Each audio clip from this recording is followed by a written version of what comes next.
What's up, nerds? Aaron from Neverboard Gaming here, and I'm here with Lily from Cosmos, and we are going to talk about Lost Cities.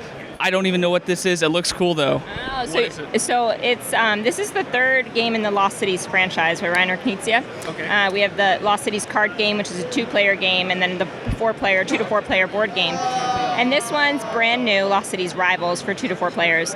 And the object is to build expeditions or to venture down expedition routes and gain victory points in doing so. And to go down an expedition, you lay down cards in ascending order. And you either equal or ascending order. And you don't start out with a hand of cards. This is what makes it a little bit different from the card game, the original game. At the beginning of the game, the deck is split into 4 piles, and you use this pile as your draw pile. So when it's your turn, you can either flip over a card into the display or bid on the cards in the display by putting in a coin. And then once you bid, everyone else has a chance to outbid you. If you win the auction, the cards in the display are yours for the time being. You have to discard one of them, and you have to then, with the rest of them, you can decide if you want to keep them and start expeditions, or if you want to keep them there in the display. And then you've got these little wager cards that if you use this at the beginning of an expedition, it'll double your points for that expedition at the end of the game. So you can create up to 5 different expeditions because there's 5 different colors, and at the end of the game, you count the individual points per expedition and then combine them all, and whoever has the most points wins the game. For people who are familiar with the card game, the scoring is a little different because in the card game, the scoring depends on the number on the card. In this case, it's the number of footprints on each card. So the cards 2 through 5 have 1 footprint, and 6 through 10 have 2. So it's obviously more advantageous to get the higher cards. And it's a little bit, it's kind of a more cutthroat than the original card game too, because you've got the auction component where you're trying to outbid your opponents or try to get them to get rid of their gold. So yeah. So how do you get more gold, though? It seems very important, and you should get more to bid more. Exactly. So like I said in the beginning of the game, the deck is divided into 4 piles.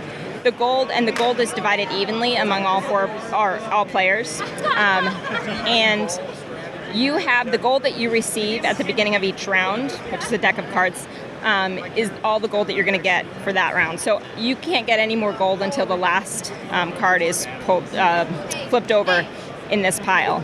Once that happens, a new card goes into play, a new pile goes into play, and then all the gold that's been put into the community pool, which is when people bid on auctions, when the gold that they've used to auction, that then gets redistributed. So if you run out of gold with a ton of cards left, you can't really do much until the new pile comes around. So it's kind of a press your luck. Like, I'm going to wait until there's a bunch of cards out there and trying to get the best deal I can because I don't want to get rid of all my gold.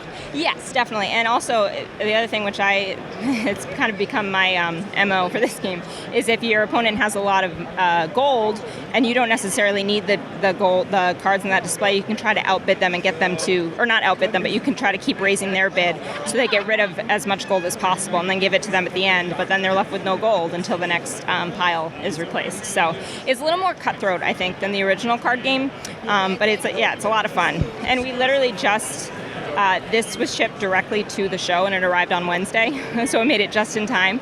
So everybody at Gen Con who has it are the first people in the world to be able to play this game. Awesome. And it's going to be available immediately after this or a little bit later this month? Yep, it'll be hitting our warehouse, within the next week or so, and so it should be in stores by the end of the month.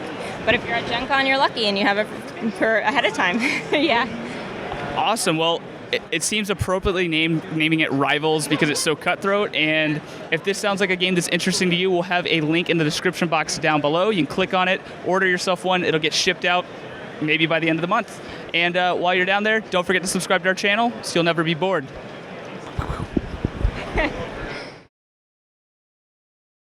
Lily's the best. All right, so this is brought to you by water. Yes. Drink it. Necessary. So stay hydrated. The exact same joke you made last week. Good job. That was brought to you by drinks.